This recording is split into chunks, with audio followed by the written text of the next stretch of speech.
और दोस्त क्या हाल है? बहुत टाइम बाद ये वीडियो बना रहा हूँ, बट मुझे लगता है ये वीडियो बनाना ज़रूरी भी हो गया है।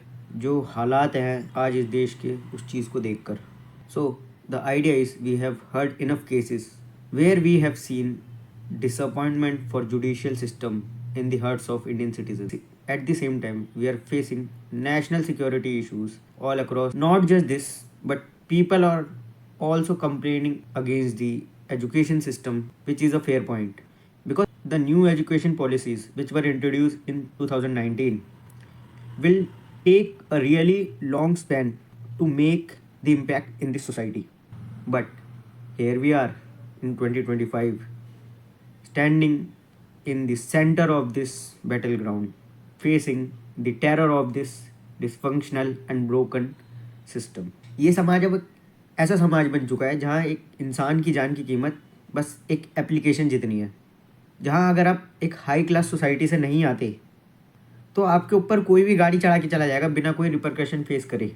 लेकिन मेरा भारत महान, जहाँ जेंडर इक्वालिटी के नाम पे अपोजिट जेंडर का एक्सप्लॉयटेशन करा जाता हो, जहाँ पे राइट्स को वेपनाइज करके सामने वाले जेंडर का एक्सप्लॉयटेशन होता हो। वो कहते हैं ना कानून अंधा होता है, बिल्कुल सही कहते हैं, क्योंकि कानून अंधा तो है ही, कानून बहरा भी हो गया, क्योंकि कानून को मर्दों के खिलाफ हो रहे अत्याचार दिखते नहीं है। इस समाज की ही नारी कर रही हो नर के जीवन को वीरान।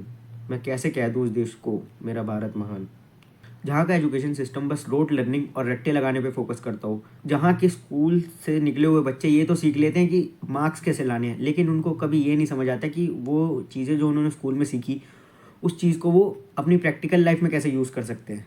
यहाँ का एजुकेशन सिस्टम स्किल डेवलपमेंट पे फोकस नहीं करता। यहाँ का एजुकेशन सिस्टम बस केवल एक ओबीडियंस ट्रेनिंग प्रोग्राम बन के रह गया है, जहाँ सिर्फ बच्चों को ऑर्डर मारने के लिए ट्रेन करा जाता है। जिस शिक्षा का उद्देश्य चेतन का विकास था, उसका स्तर समेट कर बस केवल फोकस करा जाता है वेतन के विकास पर। जहाँ की किताबें ही करती हो विदेशी आक्रांताओं का बखान, जहाँ झूठा इतिहास पढ़ाकर छुपा दिया गया हो वीर सावरकर और सुभाष चंद्र बोस का योगदान। आप ही बताओ मैं कैसे कह दूँ मेरा भारत महान, जहाँ के लीडर्स ही फ्री फ्री फ्री का जुमला देते हैं और जनता भी कटोरा लेके सड़क पे खड़ी रहती है, क्योंकि कमाने के लिए तो स्किल्स चाहिए ना। स्किल्स तो हम पर है नहीं, तो चलो सड़कों पर उतर जाते हैं। जहाँ के लोगों को इतने सालों की गुलामी के बाद भी ये ना समझ आया हो कि यूनिटी की इम्पोर्टेंस क्या है। देश को कैसे कह दूँ मैं मेरा भारत महान। लोगों को सिर्फ गवर्नमेंट को गाली बकनी है, क्योंकि यहाँ पे लोगों को इंफ्रास्ट्रक्चर से ज़्यादा इम्पोर्टेंट है मंदिर या मस्जिद। मंदिर तोड़ो, मस्जिद तोड़ो, यहाँ हर नेता की यही पहचान। इंसान को बस इंसान मत देने दो, या तो तुम हिंदू या फिर मुसलमान। ये समाज अंदर से इतना खोखला हो चुका है कि एक भी बड़ा झटका आया और ये पूरा का पूरा ढांचा तहस नहस हो जाएगा। किसी ने बिल्कुल सही कहा है, show me the heroes that the youth of the country looks up to and I will tell you the future of that nation. आजकल के यूथ का हीरो देख लो कौन है। कोई ऑनलाइन बदमाश, कुछ नाचने गाने वाले इन्फ्लुएंसर, ओनली फैन मॉडल्स। जिस देश का इन्फ्लुएंसर ही ऐसा हो, उस देश का भविष्य क्या होगा आप खुद सोचो। झूठे और दिखावटी लोगों को सर पे चढ़ा रखा है। नहीं बनना अब इस देश में किसी को कलाम। सच लिखने वालों को जेल में डाल देते हैं, मक्कार भ्रष्टाचारियों को करते हैं सलाम। तो क्या एक्सपेक्ट करोगे इस सोसाइटी से आप? कहाँ लेकर जाएंगे ये अपने देश को 50 साल बाद? ये वो देश है जहाँ पे गवर्नमेंट एम्प्लॉय काम ना करने की सैलरी लेता है और काम करने की रिश्वत। जिस देश में लड़ाई इक्वालिटी, इनोवेशन, इंफ्रास्ट्रक्चर और एजुकेशन सिस्टम पे होनी चाहिए, वहाँ के लोग लड़ाई किस चीज़ों पे कर रहे हैं? रिलीजन के बेस पे, कास्ट के बेस पे, जेंडर के बेस पे, रेस के बेस पे, लैंग्वेज के बेस पे। तो क्या होगा इस देश का भविष्य? और कुछ नहीं मिला तो लोग अपनी इंडिविजुअलिटी जोड़ते हैं किससे? पॉलिटिकल पार्टीज से। लोगों को ये लगता है कि सिर्फ उनकी ही पार्टी ठीक है, बाकी सारी पार्टीज करप्ट है। एक कहता है कि हमने पुलवामा अटैक का बदला ले लिया, दूसरा कहता है all you have done is surrender. ये क्या नौटंकी है भाई? ये कोई सर्कस चल रहा है? ये कैसा देश प्रेम है तुम्हारा, जहाँ देश से ज़्यादा तुम्हारे लिए राजनीति इंपॉर्टेंट हो चुकी है? ये वो देश है जहाँ भारत माता की जय बोलने पे लोगों को शर्म आती है, लेकिन फ़लस्तीन जिंदाबाद बहुत खुश होकर बोलते लोग। ये वो देश है जहाँ के लोगों के अंदर का देशभक्त सिर्फ इंडिपेंडेंस डे और रिपब्लिक डे पे ही जागता है। फिर वो सो जाता है और फिर अगले दिन सड़कों पे तिरंगा पड़ा मिलता है।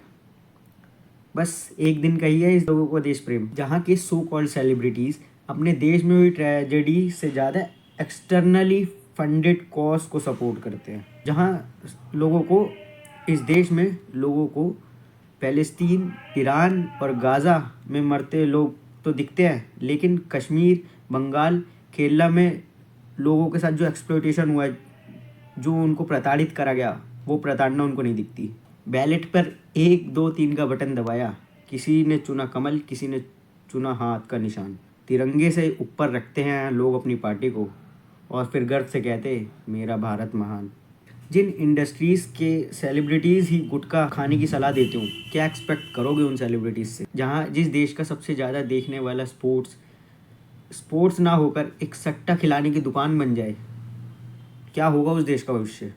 क्या ही एक्सपेक्ट करोगे उस देश से? हाँ, पेरेंट्स अपने बच्चों को सक्सेसफुल बनाने के लिए ज़्यादा फोकस्ड हैं एज़ कम्पेयर टू उन्हें अच्छा इंसान बनाने से। और मैं ये नहीं कह रहा कि सक्सेस इंपॉर्टेंट नहीं है। ये समाज ऐसा समाज है जहाँ आप एथिक्स और मोरालिटी की बात करते हो तो आपको ट्रेडिशनल का टैग दे दिया जाता है, जहाँ राइट्स और इन्फॉर्मेशन का यूज़ होता है केवल उनको वेपनाइज करने में। किस चीज़ के लिए? पर्सनल बेनिफिट के लिए। So the point is this society is going nowhere. जो हमें लग रहा है ना कि हम विश्व गुरु बन रहे हैं, सुपर पावर बनने वाला है इंडिया, कुछ नहीं है भाई, तुम्हारा भ्रम है। The truth is the final destiny of this society is in the एबिस somewhere. बात करूं मैं अगर ब्रेन ड्रेन की, तो लोग गाली देते हैं उन लोगों को जो बाहर देश में चले जाते हैं अपना करियर सेटल करने। भाई ये बताओ ना, लोगों को पता है कि पहले इस देश में एम्प्लॉयमेंट के वांदे लगे पड़े हैं, नौकरी मिलना ही बहुत बड़ी दिक्कत है इस देश में। अगर इंसान बिजनेस करना चाहे तो बिजनेस करने के लिए जो रिक्वायरमेंट्स हैं वहाँ पे ही 400 तरह की दिक्कत आती है। इसको पैसे दो, उसको पैसे दो, 400 तरह का करप्शन भरा पड़ा इस देश में। टैक्स के नाम पे आदमी का खून चूस लिया जाता है। चलो जॉब लग गई है, बिजनेस कर रहा है आदमी, उसके बाद फिर शादी की टेंशन, शादी हो गई तो उसके बाद ये टेंशन की कहीं चुड़ैल ना आ जाए, मतलब ऐसी औरत ना आ जाए जो, समझ रहे हो?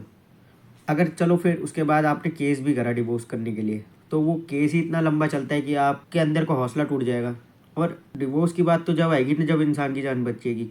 क्या पता आपका पार्टनर आपको जहर दे के मार दे, या फिर क्या पता आप किसी ड्रम में मिलो, तो क्या करेगा आदमी? भाई अप्लाई करेगा ना यूरोप के वीज़ा के लिए, उसको पता है ना यहाँ रहकर कुछ नहीं होना, ऊपर से जो है वो चला और जाएगा। समझ रहे हो? ये प्रॉब्लम इतनी सीधी नहीं है जितनी लगती है, बहुत कॉम्प्लिकेटेड है ये चीज़ें अपने आप में बहुत एंटेंगल्ड हैं एक दूसरे से। ये पूरा सिस्टम अपने आप में एक जाल बन चुका है, जिसमें कोई भी इंसान आता है इसको साफ़ करने, तो या तो ये सिस्टम उसको निगल लेता है, या फिर वो सिस्टम का पार्ट बन जाता है और वो भी करप्ट हो जाता है। या तो उसकी आवाज़ दबा दी जाती है, या फिर वो जस्टिस ही इतना डिलेड होता है कि वो जस्टिस नहीं लगता। We live in a society जहाँ we spoke truth to the power बोलने वाले लोग बस एक लीडर को तो सेलेक्टिवली टारगेट करते हैं, पर दूसरे लीडर्स जो असल में लीडर्स नहीं डिक्टेटर्स हैं, वहाँ उनकी आवाज़ गायब हो जाती है। ये समाज ऐसा समाज है जहाँ फंडामेंटल राइट्स की डिमांड तो सब करने आ जाते हैं, पर जब बात आती है फंडामेंटल ड्यूटीज़ फुलफ़िल करने की, तो सब अपने घर बैठ जाते हैं। तो मेरा सवाल है भाई कि कैसे बनाओगे इस देश को सुपर पावर, कैसे बनाओगे इस देश को विश्व गुरु, जब इंसान को यही नहीं पता कि सिविक सेंस क्या होता है।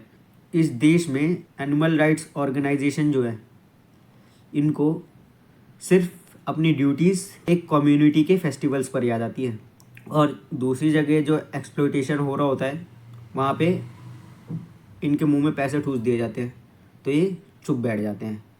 जहाँ का मीडिया सिर्फ एक लीडर की पीआर मशीनरी बन के रह गया है।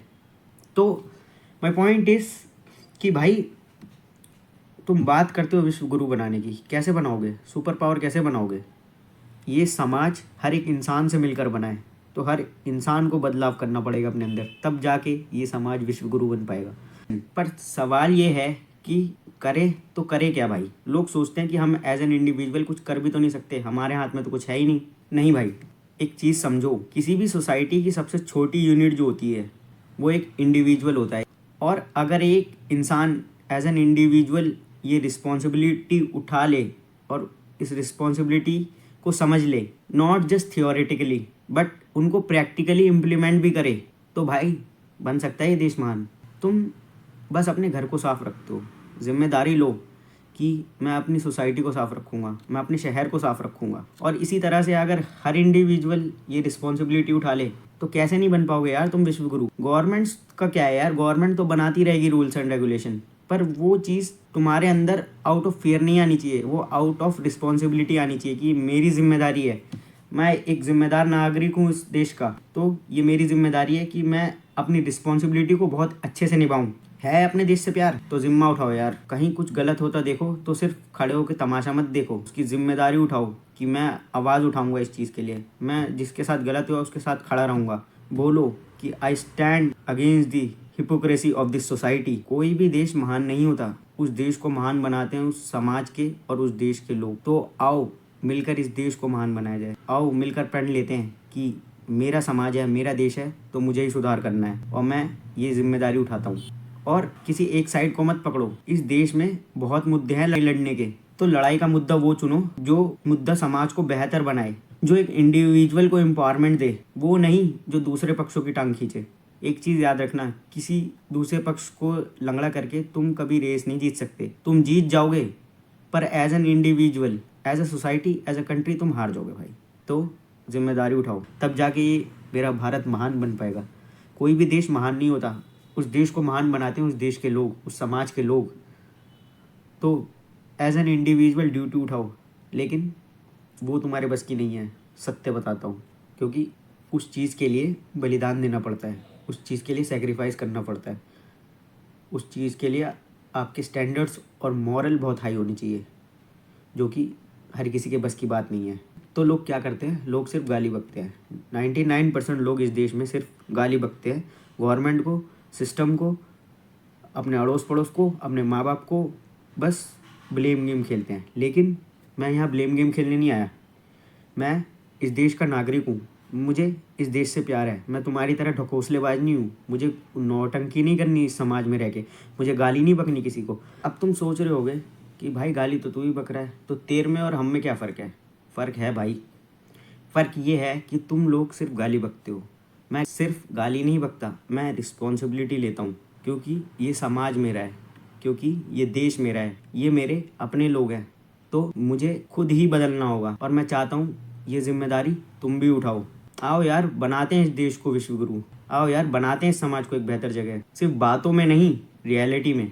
जिम्मेदारी लो यार, जिससे पूरी दुनिया में मैसेज जाए कि विश्व गुरु होने का मतलब क्या होता है। आओ यार मिलकर दिखाते हैं इस दुनिया को the beauty of this oldest civilisation.